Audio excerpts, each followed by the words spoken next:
Today we have Congressman Tim Walberg with us from the 7th District. Congressman, welcome to our community. Hey, it's good to be here. Always enjoy being in Coldwater. Well, exactly right. And you get a chance to get out and about. I'm sure your time and days are filled. You've got quite a bit of territory to cover in the 7th District.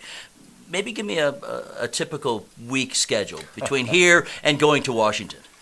Well, what my wife says to new members of Congress's spouses when she's asked about that, what's typical? She says it's typically non-typical. There's only the only consistency of this, everything is inconsistent. A typical day, as I mentioned to the 8th graders at Legg Middle School this morning, starts out at 5:30 when my alarm clock goes off. I get up off my air mattress. I reside in my office in Washington, as is a growing number of members of Congress, which is surprising. Reside in our offices. Put the air mattress back in the closet and get up and wash my face, brush my teeth, and head on down to the gym where I jog around the Capitol complex and then work out in the weight room for a little stretching goes on. Do some kibitzing and lobbying with my fellow colleagues there. Oftentimes, Paul Ryan and I speak about things like the budget deal last week. His locker is right near mine. And shower and shave and headed back up to the office. 7:30, I'm there. Very soon after that, staff comes in and we kind of work through the day's events. I may have a meeting with a constituent or some special interest that's coming in, agriculture or manufacturing or whatever. Then generally I'll head to committee meetings. They'll start about 9:30. Oftentimes I have two committees meeting at once, or a committee and a subcommittee meeting at once. As I told the 8th graders, oftentimes means me running back and forth between committees, having my round of questioning of 5 minutes of a witness panel, and then heading out of there and going to the next committee and doing the same there and then coming back. So some of that is the case. And then lunchtime comes around. Generally we have meetings through the lunch hour. Whether it's a Republican Study Committee meeting on Wednesdays or with individual constituents or special interests that relate to a subcommittee I chair or committees I'm on. Then the afternoon generally is the time when we're in session on the floor of the House voting on bills of the day. That can go anywhere from 1 o'clock in the afternoon till 7 at night. Generally speaking, our schedule, the Speaker of the House says nothing good happens after 9 o'clock. So we're going to cut it off at 7. If we have to go beyond, we'll go beyond, but otherwise we'll come back the next day and do it. And then after that, there are receptions with special interest groups from the district. It might be the Manufacturers Association, might be Chamber of Commerce, it might be Associated Builders and Contractors, you name it. And then generally by 8 o'clock, I'm back in my office. My staff always has a folder there of homework for me. Kids, I told this morning, you think you have homework? I have homework too. Getting ready for the next day committee meetings. And then it starts all over again. I watch some Fox News. Occasionally when I get to the point of throwing a shoe at the TV, I may turn to the Me channel and watch Andy Griffith or something, just to get my mind back in a stable frame of mind, and then go to bed 11 o'clock or so and start it all around again. Well, it's a very, I would say, kind of typical. You got your routine, but again, there's all kinds of different things. A lot of factors influence. One of the things that you talked about was the budget. Now, that passed 332 to 94.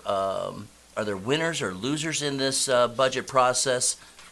Yeah, there are winners and losers, and there are winners and losers on both sides. As Paul Ryan and my good friends stated very clearly when he passionately spoke for the advisability of passing this budget agreement, the first one in 6 years that it looks like the Senate will pass along with the House.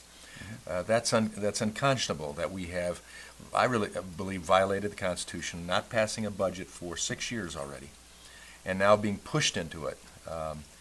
I'm glad that it took place, but as Paul said, it's nothing that we jump up and down and celebrate.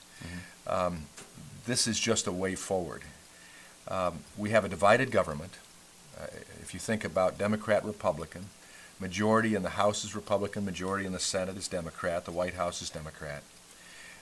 Just as I don't want anybody to try to force me to give up my core principles and values, I assume the other side doesn't want their core principles and values given away either. So where do we find that middle ground that violates neither? And if that is capable, then we can move something forward. And I believe we did that in this budget. So it's not everything we'd want, but it did not violate any of the core principles that I spoke to my constituents back in the district, and I called a lot of people before the vote as well, opinion shapers in the district, in the Tea Party movement, in the Republican movement, in business, and you name it, and said, here's what I'm looking at. Number one, there are no tax increases in it.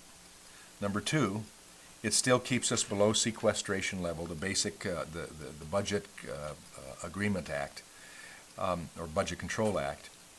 It keeps 92% of sequestration, which is the only thing that's been used as a tool that the President proffered to us, didn't think we'd accept it. We said, we'll accept it if you're not going to accept any budget reductions, any spending cuts, and we're not going to go for tax increases. So we've used it as a tool. We kept 92% of that. We still have $23 billion over the course of this agreement that are cut from the budget under deficit spending. We've got ourselves back to regular order by passing a budget. Now it's not the bureaucracy that decides priorities. It's the elected members of Congress. That's how the Constitution has made it to be. So we've done all of that. Plus, I think what we've done is told the world that no longer can Democrats say we will not accept any reform in entitlements, because in this budget agreement, we've also increased the contribution of federal employees to their pension plan, which is far better than the majority of pension plans in the private sector already. And so by touching that entitlement program, we've been able to say, you did that, you agreed to it without tax increases or spending increases. So why don't we look at other entitlements and find a way to keep our promises to people who are expecting Social Security, Medicare, Medicaid, to be there for them, and do it in such a way that we can sustain this into the distant future. So how does this affect then somebody in Branch and Hillsdale County when it gets down to just right here in our area? There's a number of things in that bill that was signed that, the unemployment. There's 1.3 million people that are not going to be able to retain their unemployment status. How's this going to affect us locally then? Yeah. What it does, there was not an extension of unemployment insurance, which has gone 44 months now already beyond what was normally accepted. We are trying to grow an economy that increases jobs so that people don't have to be unemployed. We know there are jobs right out there now that manufacturing facilities and others are looking for employment and they can't get employees. And number two, they can't get employees who will come and then stay. So I think we need to encourage the economy. What this did was put some certainty into our economy. That number one, we have a budget. It is not a continuing resolution every 3 months or so there's no certainty about that. How do you build an economy? How do you manage your businesses when you don't know whether or not that regulatory agency is going to be regulating you in the next quarter or not? When you don't know what your tax structures are going to be, when you don't know what the economy will be doing as a result of government doing its job, how do you do that with the uncertainty that's there? What this did was put some certainty back in the mix. In the area of, for instance, defense capabilities, what many people don't know is that this next round of sequestration for the 2015 budget year was only in the area of defense. No other area of our governmental spending would have been touched by any additional sequestration. Our defense would take in the full brunt. So for families here that have children who are in the military right now, they can be certain that we aren't going to continue to reduce the training that they receive. So we're sending people to Afghanistan and other places now that aren't as well trained as predecessors were. We can beef up those training dollars again. We can put money toward boots on the ground. And we can do the things that the people expect of us to do in the area of protecting us against enemies, foreign and domestic. We're talking with Congressman Tim Walberg from the 7th District here today, talking about the budget and the budget that was passed just recently. We've got more coming up. Stay with us. You're watching Our Community. Back here on Our Community with Congressman Tim Walberg, and we're talking about the budget deal that just recently passed. So when we talk about generating more jobs, are there plans in place? I know manufacturing is one, education's another. We've got all different ways for people to, increase. Let me start again. Right? Okay. Back here in our community with Congressman Tim Walberg talking about the budget. We talked about a little on increasing jobs. I mean, are there plans in place to bring more manufacturing to the U.S., to increase those manufacturing jobs, not giving incentives to companies that put their plants, in Mexico or other countries? Well, I think there is, and again, that goes back to the whole idea of producing a certainty within our governmental budgetary framework. That gives the opportunity for us to set priorities in Congress as opposed to bureaucrats who will take the sequestration levels and decide what they want to keep. That was never intended. We know our districts better. We know the fact here, for instance, in Branch County, heavy agricultural. When we look at things like the Farm Bill, when we look at policy statements in our budget on how we move forward, it's important that members like me have a say and use the best of my ability to influence others to say that agriculture is big business. The 7th District of Michigan is the #1 ag district in the state of Michigan. Michigan is the second most diverse ag state in the Union, second only to California. We ought to be concerned about everything that affects agriculture. You look at the fuel cost. It's huge in its impact upon agriculture and the ability for them not only to make a profit and continue in business, because they are truly businesses, but supply the food for our constituencies at the best price possible. So all of that goes into the level of certainty that government can provide, being limited by itself, and I think this budget goes toward limiting, saying no tax increases, no spending increases, continued reduction of the budget. Even though we ease sequestration for a year and a half, we still have $23 billion cut out of the budget. We stay on 92% of sequestration levels. The tone has been set that government needs to downsize in order to allow the private sector to upsize and encourage jobs and economy. And then we get into other areas like the Affordable Care Act, Dodd-Frank, and others that are having impact upon business and jobs. Well, and I think you talk about the Affordable Care Act. It definitely is affecting businesses all throughout the country, not just here in Michigan. And that's something that we're going to talk about in a show coming up. But is there anything else that you want to touch on the budget before we go? Well, I think the one thing I want to make sure is, as constituents, they hear about this $23 billion of cuts. And the fact that there is no deficit spending in this budget. And yet they still hear there's a $17 trillion debt. Deficit and debt, they work hand in hand, but they're two different things. Deficit is how much we're spending beyond what we take in. Debt is what is accrued as a result of that terrible spending ideal.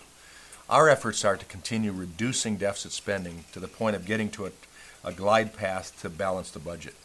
The Paul Ryan plan that we passed back in 2011 set a spending level at $19 billion. On that track, it would get us back to a balanced budget in 10 years. The plan we passed this last week puts us at 10-12. So it's actually better than the original budget we passed that all conservatives supported in the process. So in doing that, now it's not as comprehensive as a full budget, but it sets the pattern that we have to stop our spending and get ourselves back on track to do the same thing that you and I do in our homes, in our businesses, our constituents do in our homes and businesses, and government ought to live under the same means. And so we did that, and we did it in a bipartisan way. We expect the Senate to pass that in a bipartisan way, and get off the idea that we have to shut down government in order to accomplish something, but rather move government forward in a limited way that allows the private sector to develop an economy. Would this be then a stopgap measure at this point in time, or is this something that will carry us long term? No, the stopgap measure is continuing resolution, the CRs, which we've been doing now for 6 years. And no budget has passed the Senate in 6 years. The past 3 years, the House passed the budget, but they won't even take up the House-passed budget. So no, this isn't stopgap.